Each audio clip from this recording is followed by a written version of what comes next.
గలిలయ ప్రాంతానికి వెళ్ళినప్పుడు అక్కడ కపెర్నహూము మరి ప్రభువు నివసిస్తున్న పట్టణం కనుక ఆ పట్టణానికి మళ్ళీ తిరిగి ప్రభువు శిష్యులు రావడం జరిగింది.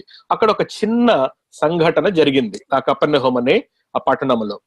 ఆ పట్టణము తరువాత ప్రభువు మరొకసారి శిష్యులతో అందరితో కలిసి మాట్లాడి వారికి కొన్ని ఉపదేశములు ఇచ్చి ఇంకక్కడితో గలిలయ ప్రాంతపు పరిచర్య ముగించబోతున్నారు. సో మనం ఈ రోజు నేర్చుకునే పాఠము గలిలయ ప్రాంతములో జరిగిన పరిచర్య యొక్క ఆఖరి పాఠము. అంటే ఈ తర్వాత ప్రభు ప్రయాణము యూదయ ప్రాంతంలోకి ఆయన ఆఖరి నెరవేర్చుకోబోయే ఆ ఘటన వైపు కొనసాగబోతుంది. సో ఇక్కడ గలిలయ ప్రాంతంలోని ఆఖరి సంఘటన ఏంటో ఈ రోజు మనం నేర్చుకుందాం. మత్తయి సువార్త 17వ అధ్యాయము 24వ వచనం. అందరం కూడా మత్తయి సువార్త 17:24 నుంచి 27 వరకు.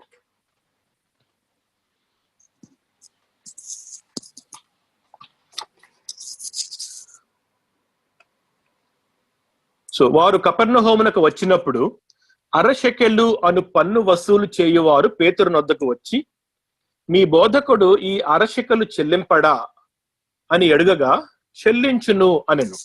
సో ఈ ప్రశ్న ఎవరితో మాట్లాడారు? పేతురుతో మాట్లాడుతున్నారు. ఎవరు వాళ్ళు? అరషెకెలు అను పన్ను వసూలు చేయవారు. ఈ పన్ను వసూలు చేయవారు ఎవరు అంటే వాళ్ళు దేవాలయపు పన్ను వసూలు చేసే కొంత మెసెంజర్స్, రిప్రజెంటేటివ్స్.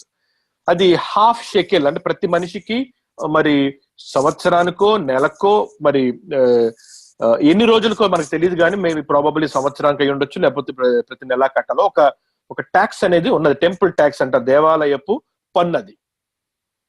సో వీళ్ళు కపెర్నహూములోకి వచ్చి ఈ పన్ను వసూలు చేస్తూ ఉన్నప్పుడు పేతురు దగ్గరికి వచ్చి, మరి మీ బోధకుడు ఈ అరషెకెలు చెల్లింపడా అని అడుగగా, మరి పేతురుకి తెలుసు కదా మరి ప్రభువు అన్ని విషయాల్లోనూ కరెక్ట్ గా పర్ఫెక్ట్ గా ఉంటారన్న విషయం తెలుసు కనుక మా ప్రభువు మా బోధకుడు ఆ పన్ను చెల్లించును అనేను.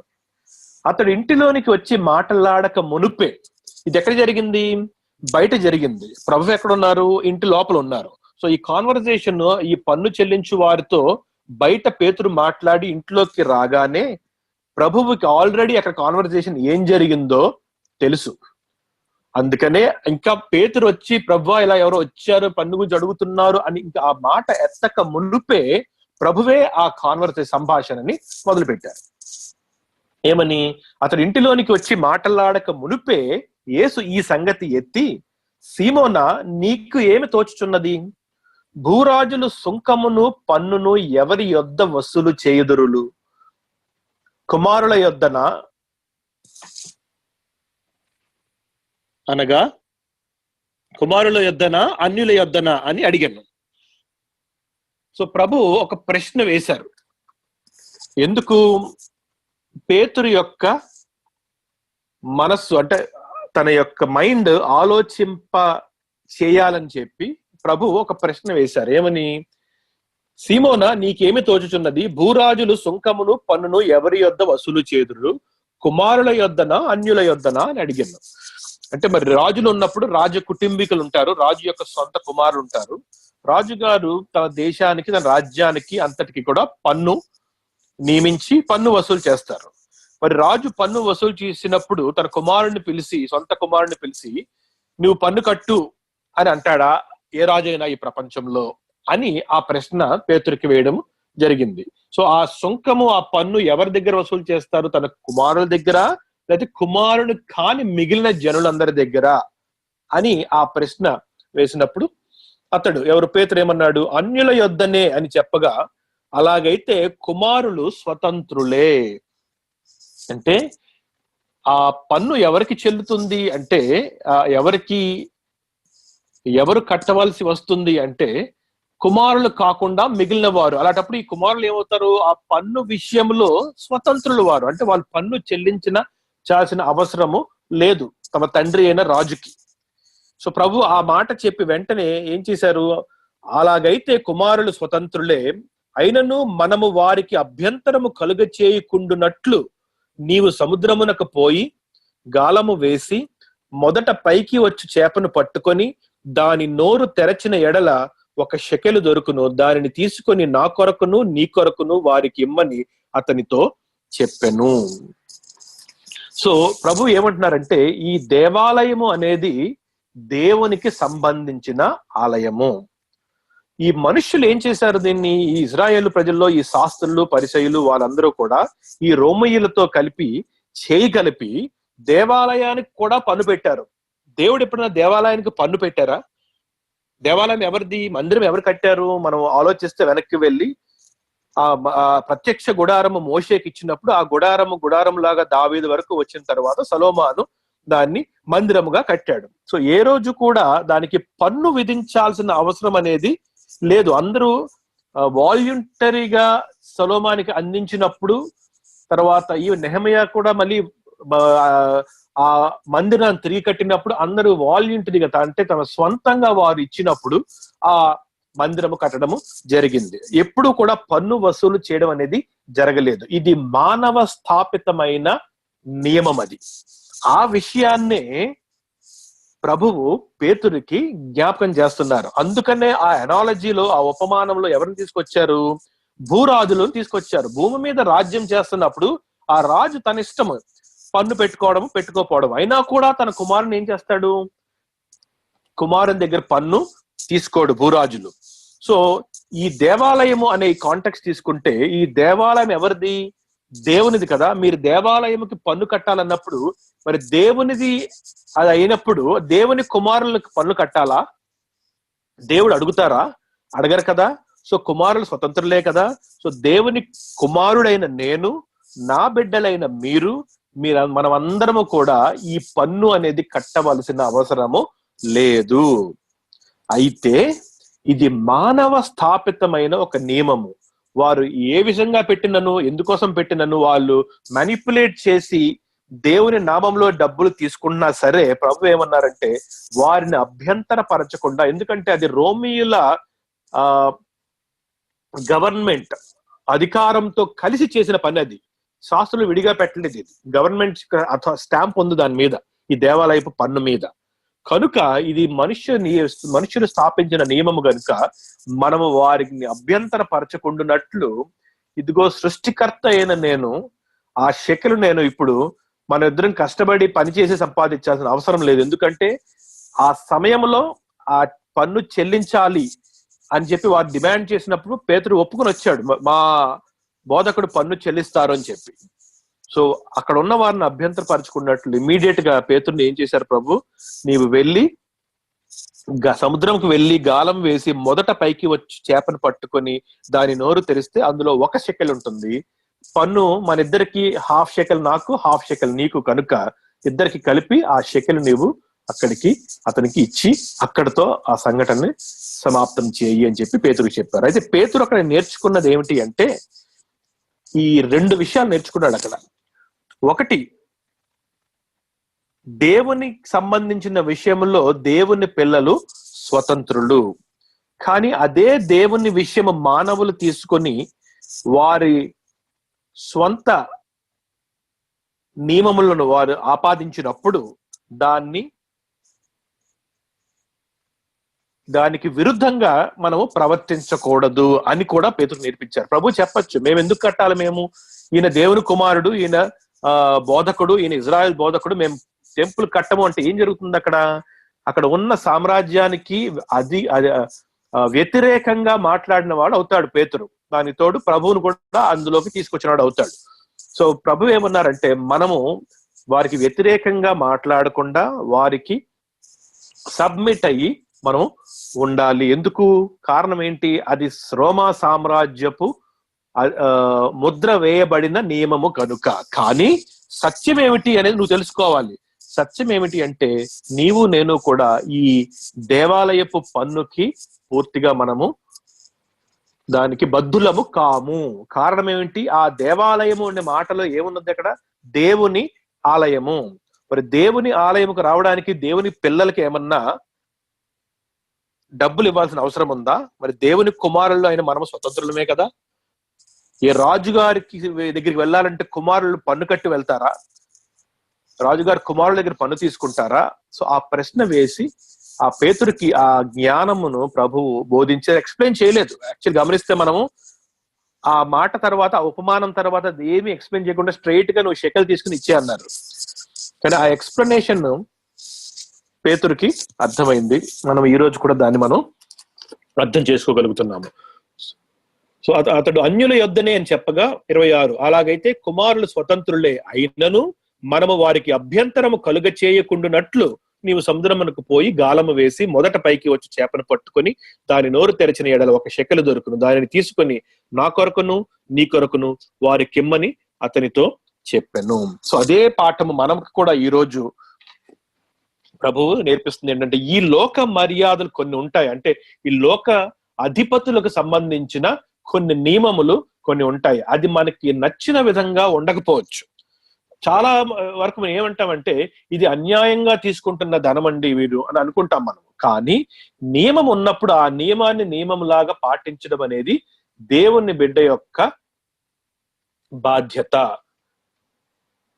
ముఖ్యంగా అధికారులకు లోబడి ఉండమని చెప్పి ప్రభువు అనేక మార్లు మన నూతన నిబంధనలో మనందరికీ కూడా నేర్పించడం జరిగింది. రోమీలకు రాసిన పత్రికలో ఉంటుంది, తిమోతి రాసిన పత్రికలో ఉంటుంది, పేతురు రాసిన పత్రికలో కూడా ఉంటుంది. ఈ 3 చోట్ల కూడా చాలా స్పష్టంగా అధికారులకు లోబడి ఉండడం అనేది ఎంత ముఖ్యమో మనకి తెలుస్తుంది. అయితే ఒక ఉదాహరణ చెప్తాను నేను. ఉదాహరణ అంటే బైబిల్లో ఉన్న ఉదాహరణ. ఎందుకంటే ఈ ఉదాహరణ ఎందుకు ఈ రోజు మనం మాట్లాడుకోవాలి అంటే, మరి ఆ అధికారి మంచి అధికారా చెడు అధికారా, తప్పు చెప్తున్నాడా మంచి చెప్తున్నాడా అని ఆలోచిస్తే, ఆయన తప్పు చెబుతున్నా కూడా, ఆ తప్పు నియమం పెట్టినా కూడా ఆ అధికారంలో ఉండి అతను ఆ నియమము పెట్టాడు అంటే దానికి మనము బద్ధులై ఉండాలని చెప్పి ఒక ఉదాహరణ బైబిల్ గ్రంథంలో అపోస్తలుల కార్యంలో జరిగింది. ఇది ఎప్పుడు జరిగింది అంటే, పౌలు యెరూషలేములో ఉన్నప్పుడు అక్కడ సన్హెద్రిన్ సభ దగ్గర ఆ టైంకి ఉన్న ప్రధాన యాజకుడు అనన్యాస్ అనే ఒక ప్రధాన యాజకుడు ఉన్నాడు అక్కడ. సో పౌలు అతని దగ్గరికి వెళ్ళి యేసుక్రీస్తు ప్రభు దగ్గర గురించి మాట్లాడుతుంటే అతను ఒక మాట అంటాడు, ఇతన్ని మూతి మీద కొట్టండి అని చెప్పి ఒక మాట అంటాడు. ఎవరు? ప్రధాన యాజకుడు. ఎవరిని? పౌలు కొట్టమని చెప్పి ఆజ్ఞాపిస్తాడు. ఆ మాట అన్న వెంటనే పౌలు ఏమంటాడంటే, పౌలుకి తెలీదు అతను ఎవరో, అలా అన్న వ్యక్తి ఎవరో తెలీదు ఆ టైంకి. ఏమంటాడు వెంటనే, దేవుడు నిన్ను కొట్టునుగాక అంటే, ఇంగ్లీష్ లో నాకు గుర్తున్నది, God will strike you, you white washed wall. సున్నము కొట్టిన రాయిలా, సున్నము కొట్టిన గోడలా ఉన్నవాడా, దేవుడు నిన్ను కొట్టును గాక అని చెప్పి ఒక మాట అంటాడు అన్నమాట. ఎందుకు అన్నాడు ఆ మాట అంటే, తను చాలా కోపం వచ్చింది. యేసుక్రీస్తు ప్రభువు గురించి నేను చెబుతుంటే నా మూతి మీద కొట్టమని చెప్తాడా ఇతను అంటే, అవిశ్వాసములో ఉండిపోతున్న వీరందరూ కూడా దేవునికి విరుద్ధంగా మాట్లాడుతున్నారా అన్న కోపంతో ఆ వ్యక్తిని తిరిగి ఏమన్నాడు, గాడ్ విల్ స్ట్రైక్ యూ అన్నాడు అన్నమాట. దేవుడే నీకు శాస్తి చేస్తారు అంటే తగిన గుణపాఠం చెప్తారు, మీరందరూ బయటికి సున్నం కొట్టిన గోడల్లా కనపడుతున్నారు అని ఒక మాట చెప్పిన వెంటనే అక్కడ నిలబడిన ఒక వ్యక్తి ఒక మాట అంటాడు మాట, నీకు ఎంత ధైర్యము ప్రధాన యాజకుడికి విరుద్ధంగా మాట్లాడడము అని ఒక మాట అంటాడు.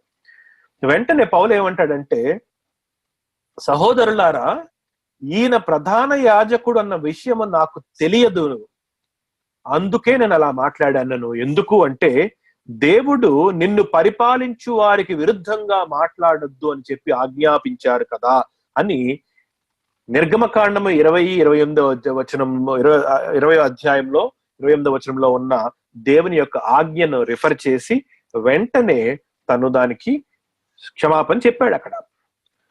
అక్కడ కాంటాక్ట్ ఒకసారి అబ్జర్వ్ చేద్దాం.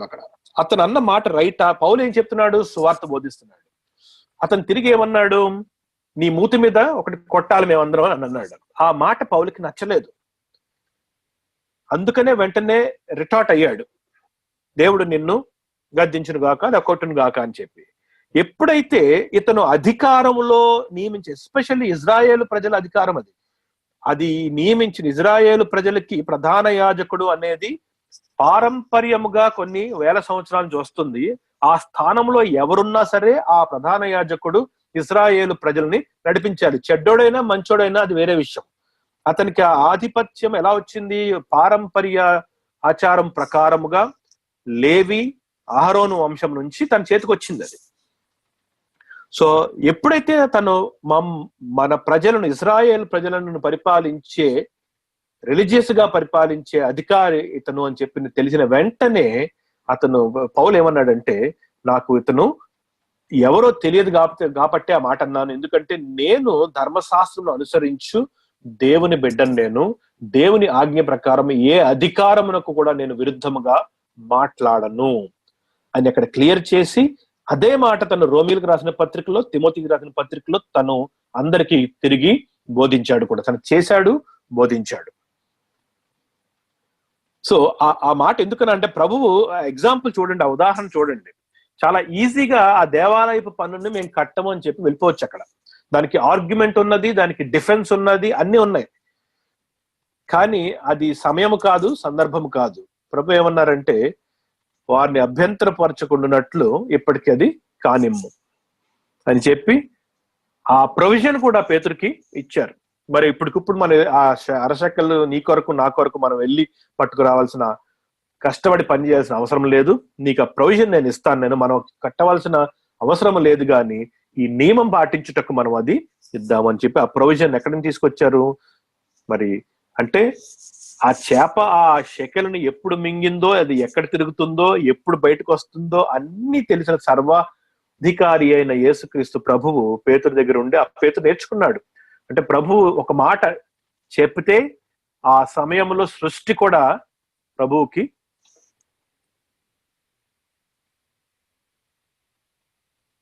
తల వంచుతుంది అన్న మాట ఆ సమయంలో నేర్చుకుని సముద్రం దగ్గరికి వెళ్ళి ఆ చేప అలాగే గాలం వేసాడు, ఒకటే చేప వచ్చింది, ఆ షెకెల్ తీసుకుని ఇవ్వడము జరిగింది. సో అక్కడితో ఆ సంఘటన అయిపోయింది. ఇది ఒక్క చోటే రాయబడింది. ఇంకా మిగిలిన మార్కు సువార్త, లూకా సువార్త, యోహాను సువార్తలో మనకి ఈ సంఘటన కనపడదు. ఈ 4 వచనాలు చాలా ప్రత్యేకమైన వచనాలు, ఎందుకంటే కేవలం ఒక సువార్తలోనే రాయబడింది. సో ఇదంతా ఎక్కడ జరుగుతుంది? కపెర్నహూం అనే పట్టణంలో జరుగుతుంది. సో కపెర్నహూం అనే పట్టణంలో మరి ప్రభువు శిష్యులు ఉన్నప్పుడు ఆ తరువాతి సంఘటన ఏమైంది అంటే, ఇక్కడ ఉన్న శిష్యులందరూ కూడా మరి ప్రభువు అందరినీ శిష్యులుగా చేసుకున్నారు. ఈ 12 మందిని కాకుండా ఇంకో చాలా మంది కూడా సెకండ్ లేయర్ లో కూడా శిష్యులు ఉన్నారు.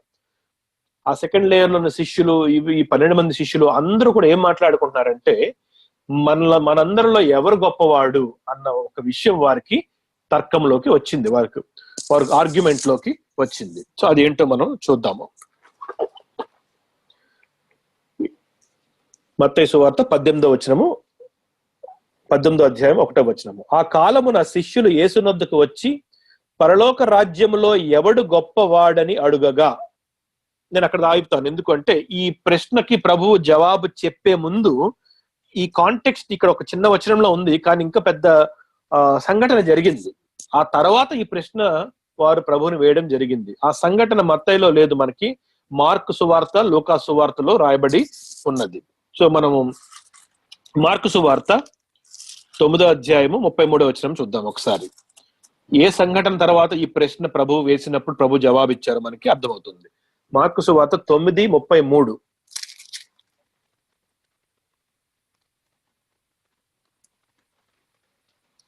అంతట వారు కపెర్నహూమునకు వచ్చిరి.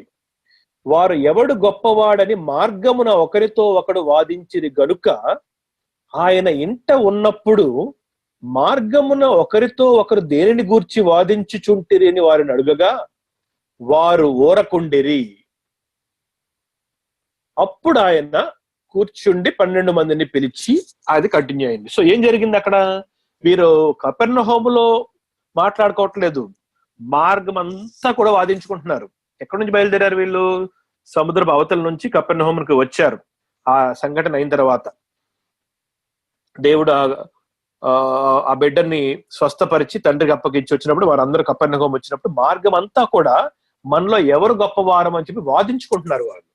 సో ప్రభువు వారి జ్ఞాపకం చేసి, మీరు మార్గమందు మీరు ఏం వాదించుకుంటున్నారు మీరు అని వారి అడిగగా, ఆయన ఇంట ఉన్నప్పుడు మార్గమున మీరు ఒకరితో ఒకరు దేనిని గూర్చి వాదించుకుంటున్న వారు అడిగగా వారు ఊరకుండిరి. లూకా సువార్త 9వ అధ్యాయము 46వ వచనం కూడా చూద్దాము.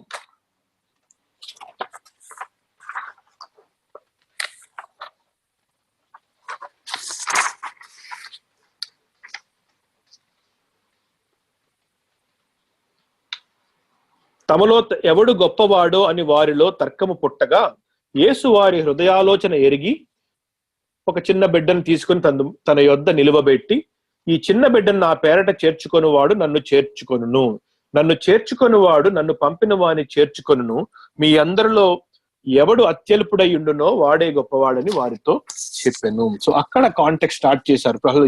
ఎందుకు ఆ సందర్భం వచ్చింది అంటే, ఈ శిష్యులందరూ కూడా మార్గం అంతా కూడా మనం 12 మందిలో నువ్వు గొప్పవాడివా, నేను గొప్పవాడినా, నేను యేసుకు దగ్గరగా ఉన్నాను కాబట్టి నేను గొప్పవాడిని, నువ్వు యేసుతో ఎక్కువ కాలం గడిపావు కాబట్టి నువ్వు గొప్పవాడివి. జస్ట్ ఎగ్జాంపుల్ చెప్తాను ఏ విధంగా వాళ్ళు వాదించుకుంటున్నారు అంటే, కారణాలు వెతుక్కుంటారు. గొప్పవాడు అని చెప్పుకోవడానికి మరి రీజన్ ఉండాలి కదా వెనకాతల. సో ఏదో ఒక రీజన్, వారి యొక్క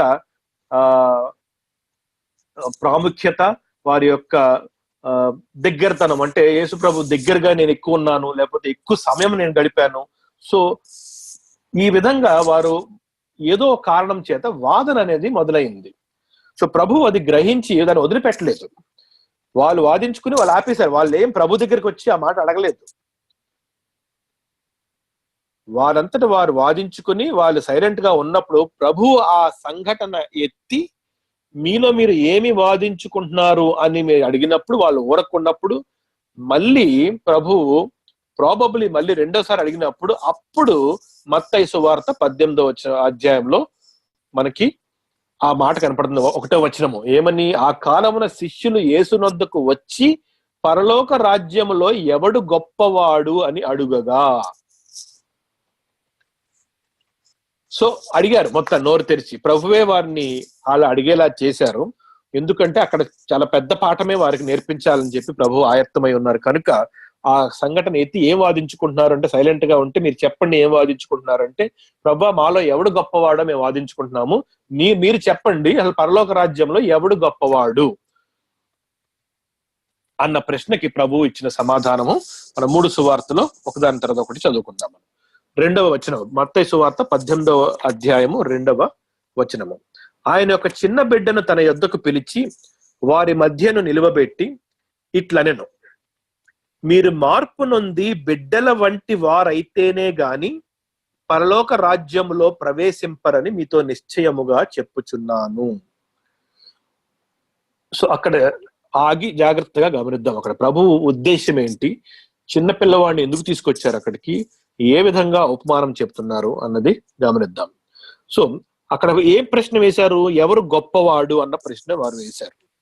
మాలో ఎవరు గొప్పవాడు, పరలోక రాజ్యంలో ఎవరు గొప్పవాడు, అది ప్రశ్న. ప్రభు ఏం చేశారు, ఒక చిన్న బిడ్డను తన యొద్ద పిలిచి వారి మధ్య నిలబెట్టి మీరు మార్పు నొంది, అది ఫస్ట్ మాట, అది అండర్లైన్ చేసుకోవాలి. ఫస్ట్ ఏమిటి అంటే విశ్వాసము ప్రదర్శించి రక్షణ పొందుకోవడం అనేది నంబర్ 1. విశ్వాసము ప్రదర్శించి రక్షణ పొందుకున్నప్పుడు మీరు ఏమవుతారు, మీరు మార్పు నొంది బిడ్డల వంటి వారు అవుతారు. మీరు ఎందుకు, మీ మనస్సులోని పూర్వ కల్మషం అంతా కూడా దేవుడు తీసివేసి మిమ్మల్ని నూతన మనిషిగా, ప్రభు నూతన సృష్టిగా మిమ్మల్ని చేసినప్పుడు, మీరు క్రొత్తగా మీరు ఎదుగున్నప్పుడు మీలోని మనసు ఏ విధంగా ఉంటుంది అంటే, ఈ ఫిజికల్ ప్రపంచంలో ఈ లోక సంబంధమైన, శరీర సంబంధమైన ఈ లోకంలోని చిన్న పిల్లల మనసు ఎలా ఉంటుందో, కల్మషము లేని మనసు ఎలా ఉంటుందో, ఆ విధంగా శారీరకంగా మీరు పెద్దగా ఉన్నా సరే ఆత్మీయంగా మీరు మార్పు నొందినప్పుడు ఈ శారీరకంగా చిన్న పిల్లవాడి వంటి మనస్సు శారీరకంగా పెద్దవారైన ఆత్మలో మార్పు చెందిన మీలోకి వస్తుంది. అటువంటి విధమైన మనస్సు మీకు వచ్చినప్పుడు మీరు రక్షణ పొందుకుంటారు. ఆ మాటలో ఆ అర్థం ఉన్నది. ఇక్కడ ప్రభువు రక్షణ గురించి డైరెక్ట్ గా మాట్లాడకుండా ఇండైరెక్ట్ గా ఆ చిన్న బిడ్డ మనస్సుని ఉపమానంగా తీసుకున్నారు. ఆ చిన్న పిల్లవాడి యొక్క మనసు మనకు తిరిగి రావాలి అంటే కల్మషము లేని మనసు, యేసు ప్రభువు క్రీస్తు ప్రభువును పోలిన మనసు రావాలి అంటే మనలో ఉన్న మొదట నుంచి వచ్చిన ఆ మనస్సు, ఆ మనిషి చనిపోవాలి. అందుకనే మార్పు నొంది అన్న మాట అక్కడ రాయబడి ఉన్నది. అది కేవలం విశ్వాసము ద్వారానే, కృప ద్వారానే ఏ మానవుడైనా పొందుకుంటాడు. అది మనకు తెలుసు, ఆల్రెడీ మనము చదువుకుని ఉన్నాము కనుక ఆ స్పష్టంగా మనకు మారు మనస్సు అంటే ఏంటో మనకి తెలుసు. యోహాను 3వ అధ్యాయంలో నికోదేముకి యేసుక్రీస్తు ప్రభు చెప్పిన మాట అర్థము ఇది కూడా ఒకటే. సో మీరు మార్పు నొంది బిడ్డల వంటి వారు అయితేనే గాని పరలోక రాజ్యంలో ప్రవేశింపరని మీతో నిశ్చయముగా చెప్పుచున్నాను. కాగా ఈ బిడ్డ వలె తన్ను తాను తగ్గించుకొని వాడెవడో, అంటే అర్థం ఏంటంటే ఈ బిడ్డ తగ్గించుకుంటున్నాడని కాదు, అక్కడ జాగ్రత్తగా గమనించండి, ఆ రెండు కలపకూడదు ఆ మాటలు. అవి ఈ బిడ్డ వలె తను తాను తగ్గించుకొని వాడెవడో కాదు అక్కడ. ఈ బిడ్డ వలె ఉండడానికి తను తాను తగ్గించుకుని వాడెవడో, అంటే ఆ బిడ్డ వంటి మనసు కావాలి అంటే ఏం చేయాలి? ఈ పెద్దగా ఉన్నవాడు తను తాను తగ్గించుకోవాలి. ఎందుకంటే బిడ్డ తగ్గించుకోవడం బిడ్డకి ఏమి తెలియదు అసలు. చిన్న బిడ్డ, ప్రభు ఎత్తుకున్నది ప్రాబబ్లీ ఒక 3-4 years ఓల్డ్ చిన్న బాబాయ్ ఉండాలి. ఇక్కడ కల్మషం లేని చిన్న బిడ్డ మాట. అందుకనే ఆ పోలిక చూపెడుతున్నారు ప్రభు అక్కడ. ఈ బిడ్డలా మీరు మారాలి అంటే ఏం చేయాలి? మీరు ఈ ప్రాసెస్ గుండా వెళ్ళాలి. మీరు మార్పును పొందాలి. మీరు తర్వాత ఏం చేయాలి? మీరు బిడ్డల్లాగా మీరు మారాలి. మీరు ఎలా మారతారు? మిమ్మల్ని మీరు తగ్గించుకోవాలి. ఆ తగ్గింపు ఎలా వస్తుంది? మీరు నన్ను చూస్తేనే వస్తుంది. ఇంకా ఇక్కడ లేదు ఆ మాట, ఇంకా ముందు వచ్చినాలో మనకు కనపడుతుంది ఆ మాట. అంటే ఆ తగ్గించుకోవడానికి ఏ విధంగా మనిషి ముందుకు వెళ్తాడో కూడా ప్రభు ఎక్స్ప్లెయిన్ చేశారు తర్వాత. సో తను తాను తగ్గించుకుని వాడు ఎవడో వాడే పరలోక రాజ్యంలో గొప్పవాడు. సో ఈ గొప్పతనం అనేది మీరు ఇంకా ఈ భూ సంబంధమైన మనుష్యులు గొప్పతనాన్ని ఎలాగ బేరీజు వేసుకుంటారో అలాగా మీరు బేరీజు వేసుకోవద్దు. మీరు ఆ పరిస్థితిలో ఇక లేరు. నా దగ్గర వచ్చి నన్ను వెంబడించినప్పుడు మీరు ఏం చేయాలి? మిమ్మల్ని మీరు తగ్గించుకోవాలి. అంటే ఎలా తగ్గించుకోవాలి? మీరు మార్పు నొందాలి. మార్పు నొందాలంటే నా యందు మీరు విశ్వాసం ఉంచినప్పుడు మీరు మార్పు చెంది బిడ్డల వంటి మనస్సు మీకు వస్తుంది. ఎలాగా? మీరు తగ్గించుకున్నప్పుడు. అప్పుడే మీరు పరలోక రాజ్యంలో గొప్పవాడు అనబడతారు. సో మార్పు నొందిన తర్వాత ఒకవేళ తగ్గించుకోకుండా ఉంటే ఏమవుతుంది? పరలోక రాజ్యంలోకి వస్తారు కానీ మీరు అల్పుడు అనబడతారు. అది కూడా ఉన్నది. ఎందుకు? నేను ఇచ్చిన ఆ అవకాశాన్ని సద్వినియోగం పరచకుండా మీరు దుర్వినియోగపరచుకుంటే, మీరు తగ్గింపు లేకుండా నా వంటి మనస్సు మీరు మార్చుకోకుండా అటువంటి ప్రవర్తన మీరు ప్రవర్తించకుండా ఉండిపోతే ఏమవుతుంది? మీరు గొప్పవారు కారు, పరలోక రాజ్యంలో గొప్పవారు కారు. ఇక్కడ నేను గొప్ప అనుకుంటే అక్కడ మీరు ఏమవుతారు? మీరు అల్పులైపోతారు. ఇక్కడ మీరు తగ్గించుకొని ఒకరికొకరు సేవ చేసుకున్నప్పుడు పరలోక రాజ్యంలో మిమ్మల్ని నేను గొప్ప అని చెప్పి పిలుస్తాను నేను అని చెప్పారు. మరియు ఈలాంటి ఒక బిడ్డను నా పేరట చేర్చుకొని వాడు నన్ను చేర్చుకొనును. కేర్ఫుల్ గా అబ్జర్వ్ చేద్దాము. కాంటెక్స్ట్ లో చిన్న బిడ్డను ఎందుకు తీసుకొచ్చారు అక్కడికి? ఆ బిడ్డకి ఏమి సిగ్నిఫికెన్స్ లేదు అక్కడ. ఆ చిన్న బిడ్డ మనస్సు ఏమిటో అనేది కంపారిజన్ అక్కడ, వాళ్ళ ప్రశ్నకి జవాబు చెప్పడానికి. సో మొత్తం కాంటెక్స్ట్ అంతా కూడా నెక్స్ట్ వచనం అంతా కూడా ఆ బిడ్డ మనస్సు మీద ఉండాలి కానీ ఆ బిడ్డ మీద ఉండకూడదు. అంటే చాలా మంది ఏమనుకుంటారంటే చిన్నపిల్లల దగ్గర తీసేసుకుంటే మనము యేసుప్రభుని చేర్చుకున్నట్లు అవుతుంది అని అన్న అర్థం వస్తుంది కదా. అది కాదు. అది అక్కడ చాలా స్పష్టంగా రాయబడింది ఏంటంటే, ఈలాంటి యొక్క బిడ్డను నా పేరట చేర్చుకొనివాడు అంటే అర్థం ఏంటంటే, ఈ విధంగా ఈ బిడ్డ లాంటి మనస్సు ఉన్న ఒక విశ్వాసిని నా పేరట చేర్చుకొనివాడు నన్ను చేర్చుకొను. ఎందుకు? అక్కడ వెంటనే ఉంది చూడండి, 6వ వచనంలో దాని క్లారిటీ ఉంటుంది. నా యందు విశ్వాసం ఉంచు ఈ చిన్న వారిలో ఒకరిని. ఇప్పుడు గమనించారా? నా యందు విశ్వాసం ఉంచు ఈ చిన్న వారిలో ఒకరిని అభ్యంతరపరచు వాడెవడో వాడు మెడకు పెద్ద తిరుగటి రాయి కట్టబడిన వాడై మిక్కిలి లోతైన సముద్రములో ముంచి వేయబడుట వానికి మేలు. సో ఏమంటున్నారు ప్రభువు? విశ్వాసులు అనువారు నాకు హైయెస్ట్ ప్రయారిటీ. నాకు ఎవరైతే నన్ను విశ్వసించి రక్షణ పొందుకుని విమోచింపబడతారో వారందరూ కూడా చిన్న బిడ్డల మనస్సు వల్లే మారుదురు. సో అటువంటి విశ్వాసులు ఎవరున్నారో వారిని చేర్చుకొని వారు ఏమవుతారు? వారు నన్ను చేర్చుకున్నట్టే. ఎందుకంటే నేను వారిలో ఉన్నాను కనుక. ఆ చిన్న బిడ్డ అంటే చిన్న బిడ్డలని కాదు అక్కడ. చిన్న బిడ్డ మనస్సు ఎవరికి వస్తుందో వారు. ఎందుకు? నా యందు విశ్వాసం ఉంచు ఈ చిన్న వారిలో. యాక్చువల్గా ఆ చిన్నవాడు యేసుక్రీస్తు ప్రభు విశ్వాసం ఏమి ఉంచలేదు. ఆ బిడ్డకి ఏమీ తెలియదు, అక్కడ ఏం జరుగుతుందో తెలియదు, ఈయన ఎవరో ప్రభు ఎవరో తెలియదు, శిష్యులు ఎవరో తెలియదు, ఏమీ తెలియదు ఆ బిడ్డకి. అతని బాబాయ్ ఎవరు అక్కడ ఉంటే ఆడుకుంటే ప్రభు ఎత్తుకున్నారు. కానీ ఆ మనస్సుని కంపారిటివ్ గా ప్రభు చూపించి, మీరు విశ్వాసులందరూ ఈ విధమైన మనసుతో వచ్చినప్పుడు నీ విశ్వాసాన్ని చేర్చుకొని వాడు నన్ను చేర్చుకొనును. ఏం జరుగుతుంది అప్పుడు? మన విశ్వాసాన్ని అభ్యంతరపరుస్తారు కొంతమంది. అంటే మన విశ్వాసములో నడుచున్నప్పుడు మన విశ్వాసాన్ని ప్రదర్శించడానికి ఆటంకము కలుగ చేసిన వారిని ప్రభు ఏమంటున్నారంటే, వాడు మెడకు పెద్దటి తిరుగటరాయి కట్టబడిన వాడై మిక్కిల లోతైన సముద్రంలో ముంచివేయబడుట వానికి మేలు. ఎందుకు మేలు అంటున్నారు అంటే, వాడిని అగాధములో సముద్రంలో కిందకి వెళ్ళిపోయి పైకి రాకుండా ఉండే పరిస్థితిని ఎక్స్ప్లెయిన్ చేశారు అక్కడ, అంతే కదా. మెడల్లో తిరగటరాయి కడ్డం అంటే అర్థం ఏంటి? వాడు ఈదుకుని మళ్ళీ పైకి రాలేడు, అదే దాని యొక్క సారాంశము.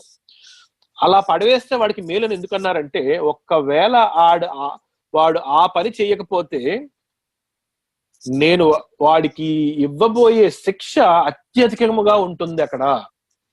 అంటే నా బిడ్డల్ని ఎవరన్నా సరే అభ్యంతర పరిచిన ఎడల నేను బహు కోపోద్రిక్తున్నై నా యొక్క ఉగ్రతను వారి మీద నేను చూపిస్తాను. అది ప్రభువు చెప్పిన మాట. అది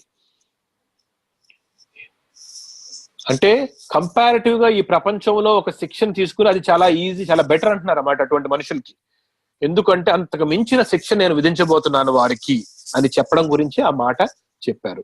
అయితే 7వ వచనము, అభ్యంతరముల వలన లోకమునకు శ్రమ, అభ్యంతరములు రాక తప్పవు, ఎవని వల్ల అభ్యంతరము వచ్చునో ఆ మనుష్యునికి శ్రమ. అభ్యంతరాలు అనేవి లోకంలో ఉంటాయంటున్నారు ప్రభు.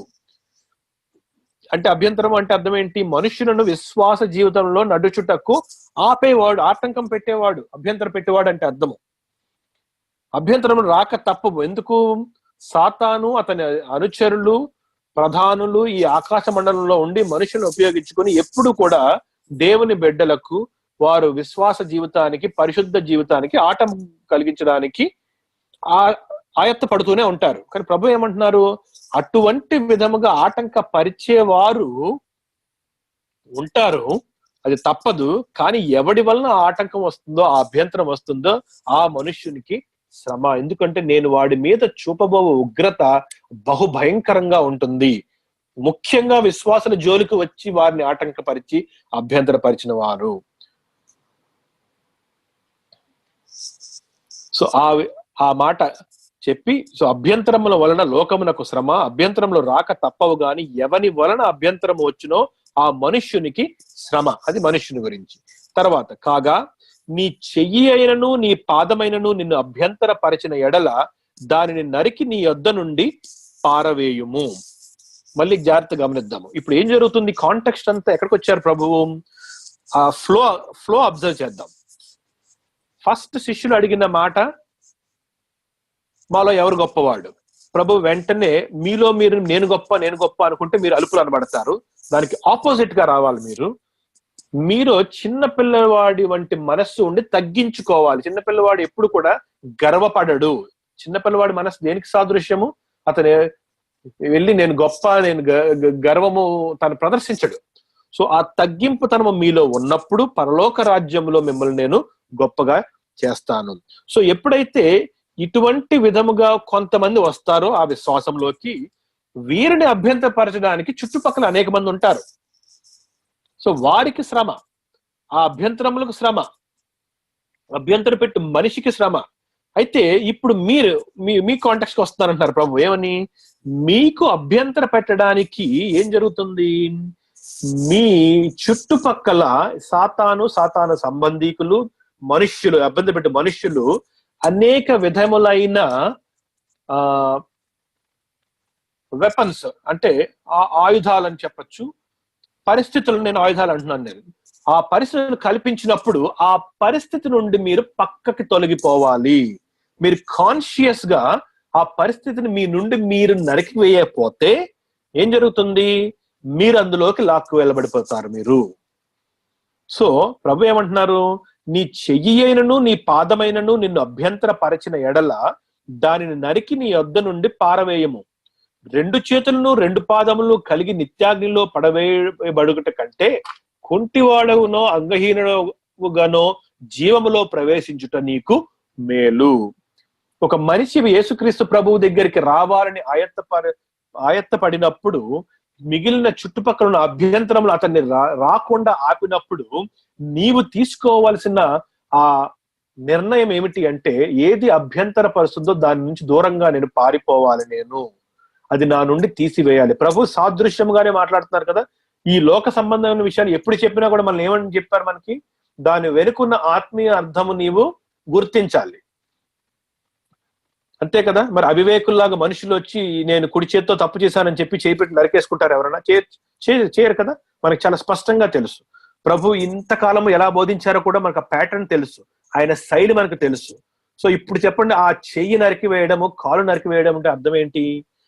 ఏ విషయము, ఏ పరిస్థితి నిన్ను పాపములోనికి నెడుతుందో, లాక్కు వెళ్తుందో అది నీవు గమనించినప్పుడు నీవు దాన్ని పక్కకి తీసివేయాలి, దాని నుంచి దూరంగా పారిపోవాలి, నీ నుంచి సెపరేట్ అయిపోవాలి. నరికివేయడం అంటే అర్థం ఏంటి? నీకు అతుక్కుని ఉండకూడదు, అంతే కదా అర్థం. చెయ్యి నరికివేయడం అంటే అర్థం ఏంటి? నీలో భాగం అవ్వకూడదు, నీకు అతుక్కుని ఉండకూడదు. దాన్ని సెపరేషన్ అంటాం మనం.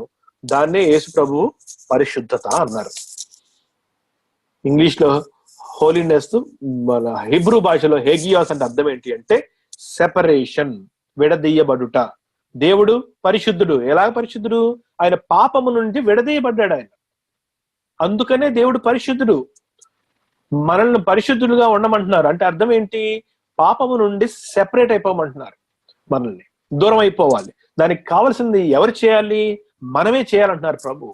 ఏ విధంగా చేయాలి? మీరు గుర్తించి దాన్ని మీరు మీ నుంచి తొలగించండి. అంత ఆత్మీయమైనది, శారీరకమైనది ఏమీ లేదు. మన శరీరంలో కాళ్ళు, చేతులు అన్ని కూడా మేలైనవి, ప్రభు ఇచ్చిన ఇది. కాకపోతే ఈ శరీరమును పాపములోనికి నెట్టు ఆ పరిస్థితి కళ్ళ ద్వారా అవ్వచ్చు, చెవుల ద్వారా అవ్వచ్చు, చేతుల ద్వారా అవ్వచ్చు, నీ చేతి ఏ విధంగానే పాపం చేయొచ్చు. నువ్వు గమనించి ఆ పాపము చేయు పరిస్థితి నుండి నీ నుండి తొలగించవలను. చెయ్యి గురించి చెప్పారు, కాలు గురించి చెప్పారు. 9వ వచనంలో, నీ కన్ను నిన్ను అభ్యంతరపరిచిన ఎడల దాన్ని పెరికి నీ యొద్ద నుండి పారవేయము. 2 కన్నులు కలిగి అగ్నివల నరకంలో పడవేయబడుట కంటే ఒక కన్ను కలిగి జీవంలో ప్రవేశించుట నీకు మేలు. సో కాలు, చెయ్యి, కన్ను ఎందుకు ఈ అవయవాలు తీసుకుంటున్నారు ప్రభు? దానికి ఉన్న ఆత్మీయమైన అర్థం ఏమిటి అంటే, నీ లోపలికి, మీ మైండ్ లోకి వెళ్ళి నీ చేత పాపం చేయించే అవయములు, ఈ అవయముల చేత పాపం చేసే ఆ పరిస్థితి ఏ రకముగా నీ చేత పాపం చేస్తా కూడా చెప్పారు. కళ్ళ ద్వారా, చేతుల ద్వారా, నీ పాదముల ద్వారా, అంతే కదా. పాదములు ఏంటి? మనిషిని ఒక చోట నుంచి ఒక చోటకి తీసుకువెళ్తాయి. చేతులు పని చేపిస్తాయి. కళ్ళు అబ్జర్వ్ చేసి లోపలికి తీసుకుంటుంది. చుట్టుపక్కల ఉన్న చెడుని మనసు లోపలికి తీసుకునేది కన్ను. అందుకనే ప్రభు ఏమన్నారు? నీ కన్ను నీ దేహమునకు దీపమై ఉన్నది. ఆ కన్నే చెడ్డదై చీకటైతే నీ దేహమంతా ఎంత భయంకరమైన చీకటో నీకు తెలుసా అని ఒక ప్రశ్న వేశారు. సో ఆ కన్ను, మరి ఆ కన్ను పాపము పరిస్థితిలో ఉంది అంటే నువ్వేం చేయాలి? ఆ కన్ను దేని చూస్తుందో దాన్ని ఇంకా ఆపివేయడము నీకు మేలు. లేకపోతే ఏమవుతుంది? నీవు పాపములో ఉంటే ఆ పాపమునకు సంబంధించిన ఆ శిక్ష నరకంలో అనుభవిస్తావు. ప్రతి మనిషికి చెప్తున్నారు అన్నమాట, రక్షణలోకి రండి అని చెప్పి. ఇది రక్షణలోకి వచ్చుటకు మానవునికి దేవుడిచ్చు ఆహ్వానము. ఎందుకంటే ప్రభు ఇంకా ఇశ్రాయేలు పరిచర్యలో ఉన్నారు. ఇంకా శిలువ మరణము, సువార్త ప్రకటించడం అవన్నీ ఇంకా త్వరలో రాబోతున్నాయి. సో ప్రభు ఆ ముందు ప్రెల్యూడ్ అంటాం అన్నమాట. ప్రభు ఇచ్చు సువార్తకు ప్రెల్యూడ్ అంతా ప్రభు ఆయన మాటల్లో చెప్పి ఆ తర్వాత సువార్తను ప్రపంచానికి పంపించారు. ముందు ఆయన శిష్యులకి ప్రభువు ఇవన్నీ కూడా బోధించారు. సో నీ కన్ను నిన్ను అభ్యంతరపరిచిన ఎడల దాన్ని పెరికి నీ యొద్ద నుండి పారవేయము. 2 కన్నులు కలిగి అగ్నిగల నరకములో పడవేయబడుట కంటే ఒక కన్ను కలిగి జీవములో ప్రవేశించుట నీకు మేలు. ఈ చిన్నవారిలో ఒకరినైనను తృణీకరింపకుండా చూచుకొనిడి. వీరి దూతలు పరలోకమందున నా తండ్రి ముఖమును ఎల్లప్పుడూ పరలోకమందు చూచుచుందురని మీతో చెప్పుచున్నాను. ఎవరు ఈ చిన్నవారు? ఈ చిన్నవారు ఎవరు అంటే దేవుని యందు విశ్వాసముంచు విశ్వాసులు. వారి ఐడెంటిటీ ఏమిటి? చిన్న బిడ్డ మనస్తత్వముతో కలిగి ఉన్నవారు. అటువంటి వారిని ఎవరన్నా తృణీకరిస్తే దేవుడు ఏమంటున్నారు? జాగ్రత్తగా ఉండండి, ఎందుకంటే విశ్వసించిన విశ్వాసులు, నా సంఘము, నా పెండ్లి కుమార్తె పెండ్లి కుమార్తెలో పాలిభాగస్తులైన నా బిడ్డల యొక్క దేవదూతలు నా తండ్రి ముఖమును ఎల్లప్పుడూ పరలోకమందు చూచుచుందురని మీతో చెప్పుచున్నాను. అంటే దేవుడు తన బిడ్డలకు నియమించిన దేవదూతలు ఎప్పుడు కూడా తండ్రి అయిన దేవుని దగ్గర నిలబడి ఉంటారు. అంటే ప్రభు చెప్తున్న ఒక మర్మం ఏమిటి అంటే, మనందరికీ కూడా దేవదూతలను ప్రభువు నియమించారు. ఇది హెబ్రీయులకు రాసిన పత్రికలో కూడా ఈ విషయము 2వ అధ్యాయంలో రాయబడింది.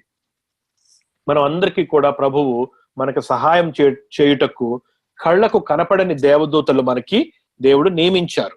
అది మనకు సంబంధించిన కాదు, అది దేవునికి సంబంధించిన విషయం. అది ఎందుకంటే వారు ఏ విధంగా మనం సహాయం చేస్తారో మనం కళ్ళతో మనం చూడలేము, ఎందుకంటే మనం శరీరంలోనే ఇంకా ఉన్నాము కనుక ఈ ఆత్మీయమైన ఈ జరుగుతున్న ఈ పని మనకి గోచరము కాదు. కాకపోతే మన దేవదూతలు ప్రభు దగ్గర ఉన్నారు అని మాట ప్రభు ఇక్కడ చెప్పడం చూస్తున్నాం మనం. 11వ వచనము, మీకు ఏమి తోచును? ఒక మనుష్యునికి 100 గొర్రెలుండగా వాటిలో ఒకటి తప్పిపోయిన ఎడల 99 ఇంటిని కొండల మీద విడిచి వెళ్ళి తప్పిపోయిన దానిని వెతకడా? వాడు దాని కనుకొనిన ఎడల 99 గొర్రెలను గూర్చి సంతోషించినంత కంటే దానిని గూర్చి ఎక్కువగా సంతోషించునని మీతో నిశ్చయముగా చెప్పుచున్నాను. అలాగుననే ఈ చిన్నవారిలో ఒకడైనను నశించుట పరలోకమందున్న నీ తండ్రి చిత్తము కాదు. అయితే ఈ చిన్నవారు అని చెప్పి ఎప్పుడు అన్నారు ప్రభు? ఎప్పుడు చిన్నవారు అవుతారు అంటే, నా యందు విశ్వాసం ఉంచి మార్పు నొంది బిడ్డ మనసుతో వచ్చిన ఐడెంటిటీ ఉన్నప్పుడు వారిని చిన్నవారు అని పోల్చారు ఆల్రెడీ కదా. క్రొనలాజికల్ గా ఆ ఫ్లో తీసుకొచ్చి చూపెట్టారు మనకి. ఒక్కసారి విశ్వాసి అయిపోయిన తర్వాత విశ్వాసి పడిపోతే ప్రభు ఏం చేస్తారంటే వెతుక్కుంటా వస్తారు. తప్పిపోతాడు ఒకడు, 99 100 మందిలో ఒకడు తప్పిపోయే అవకాశం ఉంది. ఆ తప్పిపోయారని చెప్పి ప్రభు ఏమంటున్నారు? ఈ చిన్నవాడు అంటే ఆల్రెడీ నా యందు విశ్వసించిన ఈ బిడ్డ తప్పిపోతే నేను అలా వదిలేను. నేను వెతుక్కుంటూ వెళ్ళి నేను నా దండముతోను నా దుడ్డు కర్రతోను ఆ గొర్రెని వెనక్కి తెచ్చుకుంటాను. నేను ఈ దండము దుడ్డు కర్ర గొర్రెలకు ఉపయోగిస్తా, తెలుసు కదా, గొర్రెల కాపర్లు 2 ఉంటాయి, దండము దుడ్డు కర్ర. దావీదు 23వ కీర్తనలో ఎందుకు ఉపయోగించాడు అంటే, ప్రభువు ఎప్పుడు ఏది ఎవరికి ఉపయోగించాలో ఆ సమయంలో అది ఉపయోగించుకొని తన మార్గమున ప్రభువు నడిపించుకుంటారు. తప్పిపోయిన గొర్రె పిల్లల్ని ప్రభువు ఎక్కడ ఇరుక్కుందో అక్కడి నుంచి దండంతోనూ దుడ్డు కర్రతోనూ తిరిగి వెనక్కి తెచ్చుకుంటారు, వెతుక్కుంటూ వస్తారు. ఎందుకు వెతుక్కుంటూ వస్తారంటే అతడు చిన్నవాడై ఉన్నాడు గనుక. చిన్నవాడు అంటే అర్థం ఏంటి? విశ్వాసము ఉంచినవాడు గనుక. అలాగుననే 13వ వచనం, వాడు దాని కనుగొన ఎడల 99 గొర్రెలను గూర్చి సంతోషించినంత కంటే దానిని గూర్చి ఎక్కువగా సంతోషించినని మీతో నిశ్చయంగా చెప్పుచున్నాను.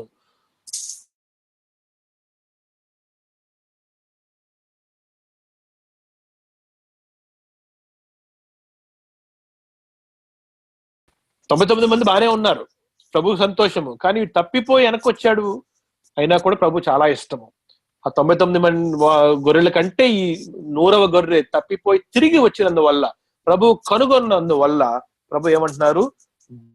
ఎక్కువగా సంతోషించనని మీతో నిశ్చయంగా చెప్పుచున్నాను. అలాగుననే ఈ చిన్నవారిలో ఒకడైనను నశించుట పరలోకమందున మీ తండ్రి చిత్తము కాదు. ఇప్పుడు చూడండి, ఈ కాంటెక్స్ట్ అక్కడ ఉన్న ఫిజికల్ గా ఉన్న చిన్న బిడ్డ గురించా కాదని మాకు అర్థమవుతుంది కదా మనకి స్పష్టంగా. చాలా మంది ఏమనుకుంటారంటే చిన్న బిడ్డల గురించి మాట్లాడుతున్నారు యేసు ప్రభు అనుకుంటారు, కానీ ఆ చిన్న బిడ్డ గురించి కాదు. ఆ చిన్న బిడ్డ పెద్ద అయ్యి మళ్ళీ విశ్వాసం పొంది ఈ చిన్నవారి కేటగిరీలోకి రావాలి, అప్పుడే రక్షణ. It's not about physically little children. అందుకనే ఆ మాట ఉంది అక్కడ, అలాగుననే ఈ చిన్నవారుడైనను ఒకడైనను నశించుట పరలోకమందున్న మీ తండ్రి చిత్తము కాదు. నశించుట అంటే రక్షణ కోల్పోవడము. ఏ చిన్నవారు? విశ్వాసం చెందినవారు. ప్రభు చిత్తం కాదు కనుక ప్రభువు వెతికి రక్షించుకుంటారు. ఆ కాంటెక్స్ట్ నేను ముందుకు తీసుకువెళ్తూ ఇప్పుడు మీరు విశ్వాసులు అయినందువలన మీలో మీరు ఒకరినొకరు ఎలాగ మీరు పరస్పరము ప్రతిస్పందించాలి. మీరు ఆ మాట 15వ వచనం నుంచి చెప్తున్నారు ప్రభు. ఇంకా అదే కాంటెక్స్ట్ లో ఉన్నాము, ఫ్లో అదే. ప్రభు ఒక్కొక్క టాపిక్ నుంచి ఇంకొక టాపిక్ అలా అల్లుకుంటూ తీసుకెళ్తున్నారు వాళ్ళు. ఇదంతా కూడా relationship between god and god's children, god's children and god's children, ungodly children and god's children. ఇందా ఫస్ట్ మనం చూసింది ఏంటి? Ungodly children and god's children, ఎవరు అభ్యంతరపరుస్తారో వారు. ఒకటి గాడ్ అండ్ గాడ్స్ చిల్డ్రన్, అది మనం ఇప్పుడు చూసాము. ఇప్పుడు దాకా దేవుడు ఎలాగా తప్పిపోయిన గొర్రెపిల్లను తెచ్చుకుని సంతోషిస్తారో మనం చూసాము.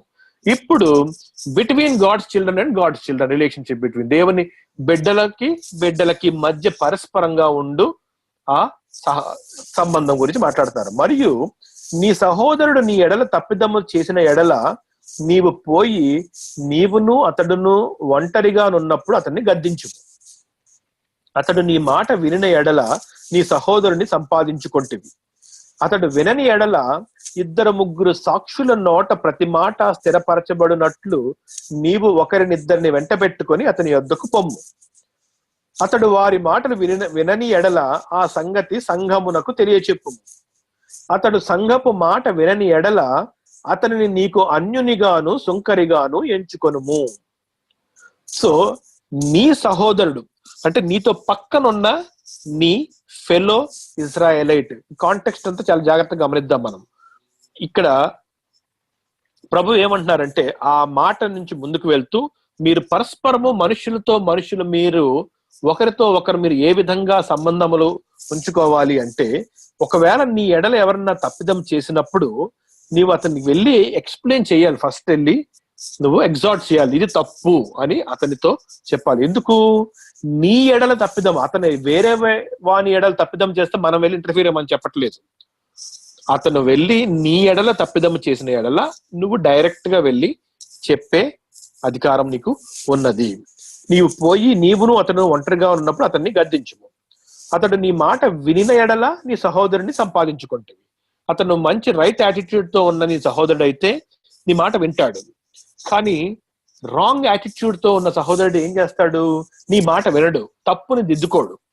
తప్పును దిద్దుకోని మనిషి గురించి దేవుడిచ్చే ఇన్స్ట్రక్షన్ ఏమిటి అంటే, అతని తప్పుని అతనికి తెలియచేయుటకు ఆ తప్పు ఎవరి ఎదురుగా చేశాడో ఎవరెవరికి తెలుసో వారిని తీసుకుని వెళ్ళమని చెప్పారు.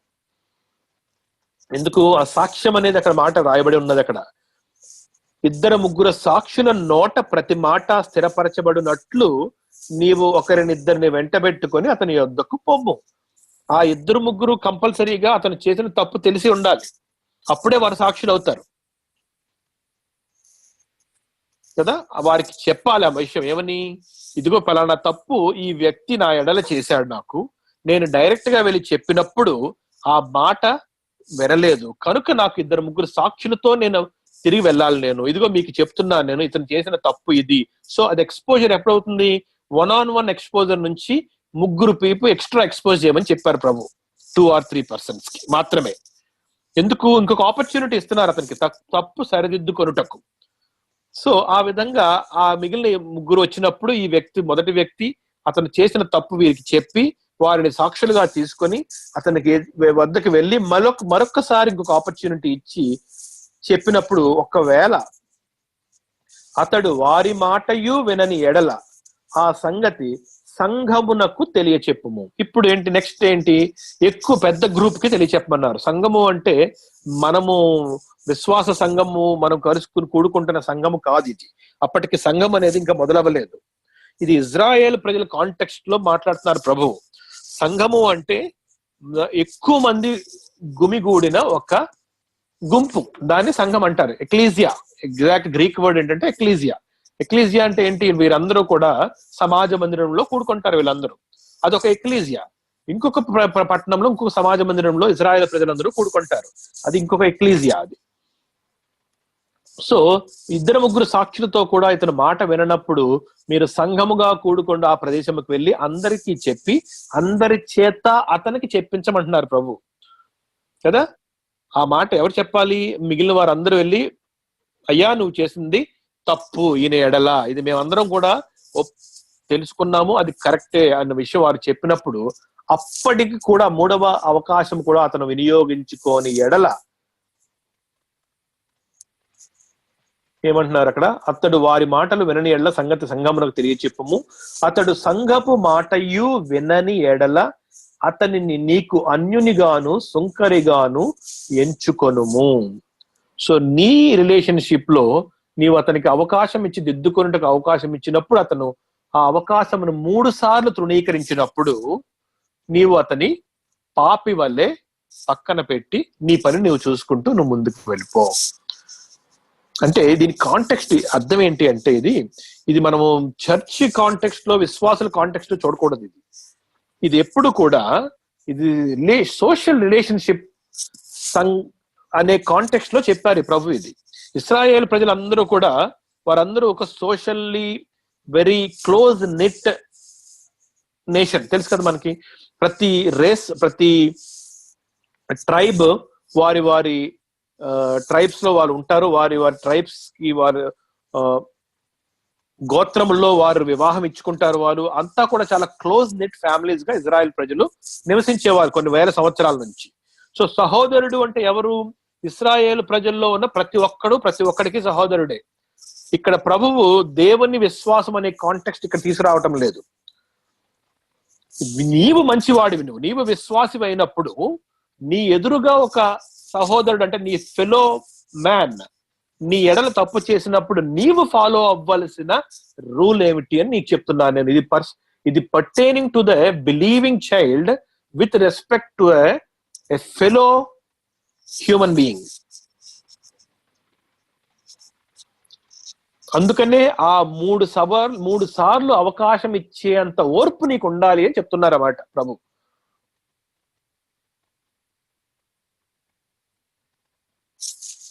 సో భూమి మీద అతడు వారి మాటలు వినని ఎడల ఆ సంగతి సంఘమునకు తెలియచెప్పుము. అతడు సంఘపు మాటయు వినని ఎడల అతనిని నీకు అన్యునిగాను సుంకరిగాను ఎంచుకొనుము. భూమి మీద మీరు వేటిని బంధింతురో అవి పరలోకమందును బంధింపబడును. భూమి మీద మీరు వేటిని విప్పుదురో అవి పరలోకమందును విప్పబడునని మీతో నిశ్చయముగా చెప్పుచున్నాను. ఈ మాట మనం ఆల్రెడీ మరొక పాఠంలో మనం చదివి నేర్చుకున్నాం. మనము భూమి మీద మీరు వేటిని బంధింతురో అవి పరలోకమందును బంధింపబడును. అంటే మీరు ఏమి ఎలో చేస్తే అవే ఎలో చేయబడతాయి. మీరు ఏవి ఎలో చెయ్యకపోతే అవి అక్కడ ఎలో చెయ్యబడవు. అంతా కూడా ఈ భూమి మీద జరుగుతుంది. కాంటెక్స్ట్ అంతా కూడా ప్రపంచంలో సువార్త బోధించడం అనేది, మనుషులు సువార్తను విశ్వసించడం అనేది, సువార్తను తృణీకరించడం అనేది అంతా కూడా ఈ భూమి మీద జరుగుతున్న కాంటెక్స్ట్ లో ఉన్నది. సో ఇక్కడ ఏం జరుగుతుందో, పరలోక రాజ్యంలో మిమ్మల్ని నేను పంపించాను కనుక పరలోక రాజ్యంలో అవి నేను వాటిని నేను ఎలో చేస్తాను. మీరు బంధించిన ఎడల, మీరు నా మాట విని నా ఆజ్ఞ ప్రకారము నా వాక్యం ప్రకారం నడుచుకొనిన ఎడల అట్టి విధముగా నేను పరలోక రాజ్యంలో వాటిని either I will allow or I will disallow. అది చాలా ఇంపార్టెంట్. అది కాంటెక్స్ట్, కండిషన్ చాలా ఇంపార్టెంట్. అంటే మనము తప్పు చేసి ఇదిగో నేను ఇతన్ని క్షమించను అంటే ప్రభువు నువ్వు తప్పు చేస్తున్నావు అంటారు. ఇతను 7 మార్లు వెనక్కి వచ్చి నిన్ను క్షమించమని అడిగాడు నిన్ను, మరి నువ్వేం చేస్తున్నావు? ఇదిగో నేను క్షమించను నేను అని అన్నావు అనుకో, అప్పుడు మనం ఏం చేస్తున్నాము? దేవుని ఆజ్ఞకు విరుద్ధంగా మనము మాట్లాడుతున్నాము. అటువంటివి దేవుడు విడిపించరు.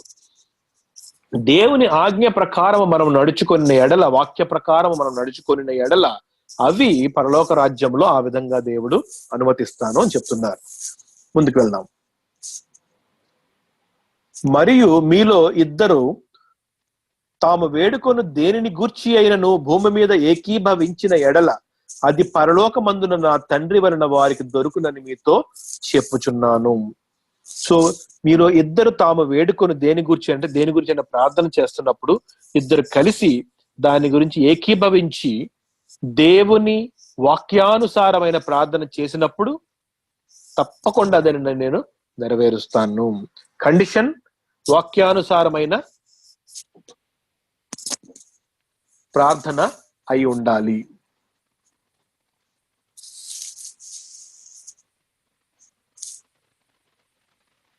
ఏలయనగా 2-3 నా నామమున ఎక్కడ కూడి ఉందురో అక్కడ నేను వారి మధ్యన ఉందునని చెప్పెను. మరి ఎక్కడైతే 2-3 నా నామమున కూడి ఉందురో అక్కడ నేను వారి మధ్యన ఉంటాను. సో ఎవరైతే నా నామమును ప్రార్థన చేయడానికి ఆయత్తపడతారో నేను ఆత్మరూపం, పరిశుద్ధాత్ముని రూపంలో వారిలో ఉంటాను, నేను వారి మధ్యన కూడా నేను ఉంటాను. నేను వారి మాటలు వింటాను. వారు ఏకీభవించి ప్రార్థించిన ఎడల ఆ ప్రార్థన నేను విని జవాబు నేను ఇస్తాను అని చెప్పి ప్రభువు ఇస్తున్న ఆ వాగ్దానము. 21వ వచనం ఇది చదువుకుని మనం క్లోజ్ చేసుకుందాం ఈ రోజుకి. ఎందుకంటే ఇది చాలా మనం ఇప్పుడు దాకా చదువుకున్న ఆ ముందు కాంటెక్స్ట్ కి సంబంధించిన వచనం ఇది. ఆ సమయమున పేతురు ఆయన యొద్దకు వచ్చి, ప్రభువా, నా సహోదరుడు నా ఎడల తప్పుదము చేసిన ఎడల నేనెన్ని మారులు అతనికి క్షమింపవలను? 7 మారుల మట్టుకా అని అడిగాను. సో ఇక్కడ కాంటెక్స్ట్ ఏంటి? ఇప్పుడు దాకా ప్రభు ఏం చెప్పారు? నీ సహోదరుడు నీ ఎడల తప్పిదము చేసిన ఎడల అని స్టార్ట్ చేశారు కదా. అని చెప్పి ఎన్ని అవకాశాలు ఇచ్చారు? 3 అవకాశాలు ఇచ్చారు. సో ఆ 3 అవకాశాలు అతను ఉపయోగించుకోని ఎడలు ఏమన్నారు? నీవు అతన్ని పాపిగాను సుంకరిగాను చూడమన్నారు. అంటే అతనితో సంబంధము విడదీసుకోమన్నారు. ఇక్కడ కాంటెక్స్ట్ ఏంటి? ఇక్కడ హార్ట్ టు హార్ట్ రిలేషన్షిప్. అంటే నీ మనస్సులో నువ్వేమన్నా ఉంచుకున్నావా? నీ వైపు నుంచి నువ్వు క్షమించగలుగుతావా లేదా? అతనితో సంబంధం నువ్వు పక్కన పెట్టుకోవాలి. ఎందుకంటే అతను హానికరంగా తయారయ్యాడు మనకి. అతను మాట వినకుండా తప్పు చేస్తున్నప్పుడు ఏమవుతాడు? మన దగ్గరికి వచ్చినప్పుడు అతను హాని చేస్తున్నాడు. సో హాని చేస్తున్న మనిషికి అవకాశం ఇచ్చినప్పుడు అతను ఉపయోగించుకోనప్పుడు దూరం పెట్టమన్నారు. కానీ అదే వ్యక్తి ఎన్నిసార్లు తప్పు చేస్తే నీవు ఎన్నిసార్లు క్షమించాలి అతన్ని? 7 మారులు మట్టుగా ప్రభువా అని చెప్పి ఒక నంబర్ ఇచ్చాడు ప్రభుకి. ప్రభు ఏమన్నారు? అందుకు యేసు అతనితో ఇట్లనెను, 7 మారులు మట్టుకే కాదు 70 ఏళ్ల మారుల మట్టుకని నీతో చెప్పున్నాను. అంటే is it 7 times lord that I need to forgive my fellow brother? అంటే బ్రదర్ అంటే ఇజ్రాయెల్ కాంటెక్స్ట్ లో ఫెలో సిటిజన్. అప్పుడు ప్రభు ఏమంటున్నారంటే, no, not just 7 times, 70 times 7 అంటే 490 times అదే తప్పు రిపీట్ చేసినా కూడా నువ్వు క్షమించగలిగి ఉండాలి. క్షమాపణ అనేది నీ హృదయంలోంచి వచ్చేది. క్షమాపణకి ఇందాక ఇచ్చిన కాంటెక్స్ట్ కి సంబంధం లేదు. అది అతనికి ఇచ్చిన అవకాశము. అతను కోల్పోయాడు. నీ వైపు నుంచి నువ్వు క్షమించగలిగే మనసు నీకు ఎప్పుడు కూడా ఉండాలి. దానికి కారణం ఏంటి? ప్రభు చెప్తున్నారు అక్కడ. అందుకు యేసు అతనితో ఇట్లనెను, 7 మారులు మట్టుకే కాదు 70 ఏళ్ల మారులు మట్టుకు, 70 times 7 you need to forgive your fellow citizen or brother. ఎందుకు? కావున పరలోక రాజ్యము తన దాసుల లెక్క చూచుకొన గోరిన యొక్క రాజును పోలి ఉన్నది. అతడు లెక్క చూచుకొని మొదలు పెట్టినప్పుడు అతనికి 10,000 తలాంతులు అచ్చి ఉన్న ఒకడు అతని యొద్దకు తేబడెను. అప్పు తీర్చుటకు వాని యొద్ద ఏమీ లేనందున వాని యజమానుడు వానిని వాని భార్యను పిల్లలను వానికి కలిగినది యావత్తును అమ్మి అప్పు తీర్చవలనని ఆజ్ఞాపించను. కాబట్టి ఆ దాసుడు అతని ఎదుట సాగిలపడి మ్రొక్కి, నా ఎడల ఓర్చుకొనుము, నీకు అంతయు చెల్లించునని చెప్పగా ఆ దాసుని యజమానుడు కనికరపడి వారిని విడిచిపెట్టి వాని అప్పు క్షమించను. అయితే ఆ దాసుడు బయటకు వెళ్లి తనకు 100 దేనారములు అచ్చి ఉన్న తన తోడి దాసుల్లో ఒకరిని చూచి వాని గొంతు పట్టుకొని, నీవు అచ్చి ఉన్నది చెల్లింపు అనెను. అందుకు వాని తోడి దాసుడు సాగిలపడి, నా ఎడల ఓర్చుకొనుము, నీకు చెల్లించదనని వానిని వేడుకొనెను. కాని వాడు ఒప్పుకొనక అచ్చియున్నది చెల్లించు వరకు వానిని చెరసాలలో వేయించెను. కాగా వాని తోడి దాసుడు జరిగినది చూచి మిక్కిలి దుఃఖపడి వచ్చి జరిగినదంతయు తమ యజమానునికి వివరముగా తెలిపిరి. అప్పుడు వాని యజమానుడు వానిని పిలిపించి, చెడ్డ దాసుడా, నీవు నన్ను వేడుకొంటివి గనుక నీ అప్పంతయు క్షమించితిని. నేను నిన్ను కరుణించిన ప్రకారము నీవును నీ తోడి దాసుని కరుణింపవలసి ఉండెను కదా అని వానితో చెప్పెను. అందుచేత వాని యజమానుడు కోపబడి తనకు అచ్చి ఉన్నదంతయు చెల్లించు వరకు బాధపరచు వారికి వారిని అప్పగించెను. మీలో ప్రతివాడును తన సహోదరుని హృదయపూర్వకముగా క్షమింపని ఎడల నా పరలోకపు తండ్రియు ఆ ప్రకారమే మీ ఎడల చేయును అనెను. చాలా స్పష్టంగా ఆ మాట, పేతురు అడిగిన మాటకి సమాధానము ఈ ఉపమానంలో చెప్పారు. ఆ ఉపమానం అంతా మనకు తెలుసు ఫిజికల్ గా ఏం జరిగిందో, కానీ దాని వెనుక ఉన్న ఆత్మీయమైన అర్థము పేతురికి ప్రభు చెప్పారు. ఏమని?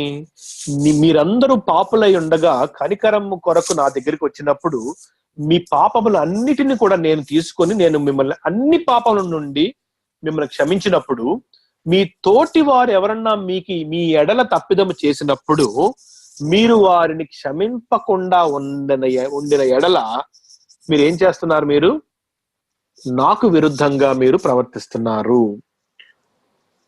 మీరు నా నుండి అంత క్షమాపణ తీసుకుని ఎదుటి వారికి క్షమాపణ ఇవ్వలేని ఎడల ఎందుకు మీరు నా బిడ్డలవుతారు? మీరు అవ్వరు. సో ఆ రిఫ్లెక్షన్ అనేది దాని యొక్క ఎవిడెన్స్. మీరు క్షమింపబడిన ఎడల మీరు క్షమాపణ చూపెదరు. సో అందుకనే పేతురు ఏమన్నారు? ప్రభా 7 మార్లు మట్టుకు నేను క్షమించాలంటే 7 కాదు, 70 × 7 490 అంటే ఆ కౌంట్ లెక్క పెట్టుకునేసరికే మనం మర్చిపోతాం సంఘటన. అతను వచ్చి తప్పు చేసినప్పుడు 20వసారి, 30వసారి, 50వసారి, 130వసారి, 340వసారి ఎవరైనా లెక్క పెట్టుకోగలుగుతామా? ఎందుకంటే 490 ఇచ్చారు కౌంట్ అక్కడ దేవుడు అక్కడ. అంటే అర్థమే ఎందుకు అంత కౌంట్ పెంచారు అంటే అర్థం ఏంటంటే, నీవు ఆ క్షమాపణ అనేది లెక్క పెట్టుకోవాల్సిన అవసరం లేదు. నీ మనసులో ఏమి ఉంచుకోవద్దు, అది నీ వైపు నుంచి. అతనికి జ్ఞానము కలుగునట్లు నువ్వేం చేయాలి? నువ్వు అతను గద్దించాలి, 3 దగ్గర తీసుకువెళ్ళాలి, సంఘమునకు చెప్పాలి. అతను వినకపోతే అతని నుంచి నువ్వు దూరంగా ఉండాలి. అతను పాపి, నీవు దూరంగా ఉండు. పాపి దగ్గరికి వెళ్ళి మొహం చూపెట్టుకో, చంపేది కొడతాడు వాడు.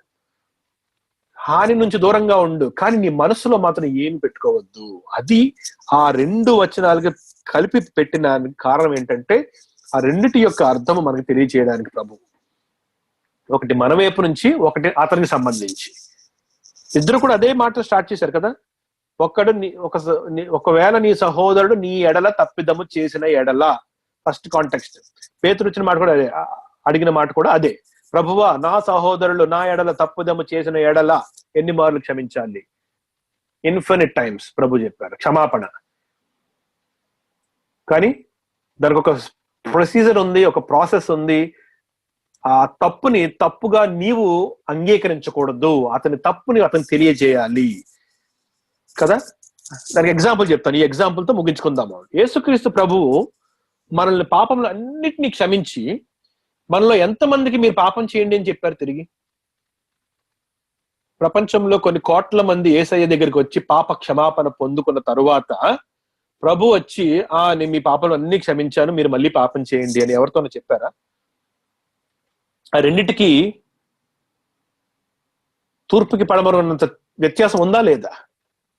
పాపములు అన్ని క్షమించిన దేవుడు మనల్ని ఒక్క పాపం కూడా చేయొద్దన్నారు. నేను పరిశుద్ధుడని, నా వల్ల మీరు పరిశుద్ధులుగా ఉండుడి. అదే ఈ 2 కాంటెక్స్ట్ల యొక్క అర్థము. మీ వైపు నుంచి మీరు ప్రతిదీ క్షమించండి, కానీ అతను తప్పు చేస్తున్నప్పుడు అతను తప్పు అతనికి తెలియచేయండి. 2-3తో తీసుకువెళ్ళండి, సంఘంతో తీసుకువెళ్ళండి. ఆ తప్పు ఎక్స్పోజ్ చేసి అతను మారు మనసు పొందాలి, అతను వెనక్కి రావాలి. రాను అని చెప్పి నేను ఉండిపోతే అది అతని ఇష్టము, మీరు అతని పాపిగా చూసి పక్కన పెట్టేసి. కానీ క్షమాపణ అనేది మీ వైపు నుంచి ఉంది. యేసుప్రభు అందరినీ క్షమించడానికి సిద్ధపడ్డారు, కానీ ఎవరిని కూడా పాపం చేయడానికి ఎలో చేయరు, ఆయన పరిశుద్ధుడు కనుక. అది మనం అర్థం చేసుకోవాల్సిన విషయం. ఎందుకని ఆఖరి పెట్టాను ఈ మాట ఇప్పుడు, ఎందుకంటే ఈ మాటతోనే మనకు అర్థం అవుతుంది ఈ కాంటెక్స్ట్. లేకపోతే కన్ఫ్యూజింగ్ ఉంటుంది. ఏంటి ప్రభు అక్కడ ఎలా చెప్పారు, ఇక్కడ ఏదో చెప్పారు అన్న ఒక చిన్న ఇది రావచ్చు.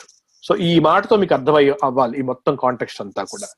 సో దీంతో మనము ఈ రోజు బైబిల్ స్టడీని ముగించుకుందాము. మరి దేవుడు ఆయన వాక్యమును మళ్ళందరినీ కూడా పరిశుద్ధతలోను ఆయన గుణగణంలోనూ దీవించును గాక. ఆమేన్.